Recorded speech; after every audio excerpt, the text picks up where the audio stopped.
Barca fans here, these past days have been one of the most challenging days. It started off with the loss against Real Sociedad, and we were like, oh, God, we were so, I mean, it was so demoralizing. Then we went on to Slavia Prague, and it was a terrible, it was a roller coaster experience. Let me not say terrible. It started off as bad, right? When they first scored, and we saw how terrible we were at defending set pieces and all that. I would also give those players some kind of credit. That weather was cold. The atmosphere was cold, and those Slavia Prague players were giants. But still, it begs the question: do we actually have a set piece coach? Because what are we doing at the back? What are we doing set pieces? We cannot score set pieces, and we concede from set pieces so easily. So it was very challenging, if you ask me, right?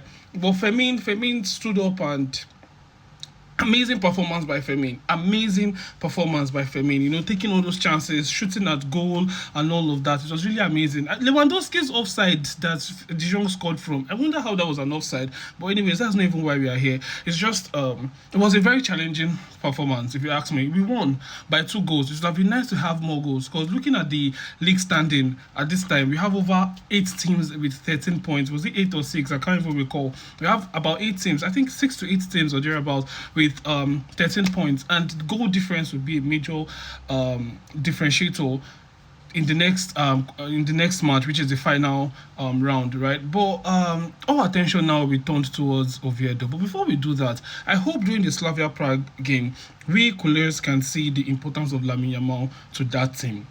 Slavia Prague were marking everyone. Rooney Badaji, a amazing player by the way, could barely dribble past these players and stuff. If Yamal had dragged like 3 players to himself, Pedro will not be man-marked. Rafinha will have more space. That is what Yamal does. He drags these players to himself because of how good he is. Drags these players, creates chances for others, and puts in the ball. Boom, go. That's just how it happens. But then we don't realize this thing still. It's staring us in the face that, oh, we lack this thing. But all attention now is towards Real Oviedo, right? We understand how the last match was. They beat us. We won them 3-2. Very tight match, I would say. But now we are going to be playing them without Pedri. It should be a breeze. They are in the relegation zone. It should be a breeze against Real Oviedo.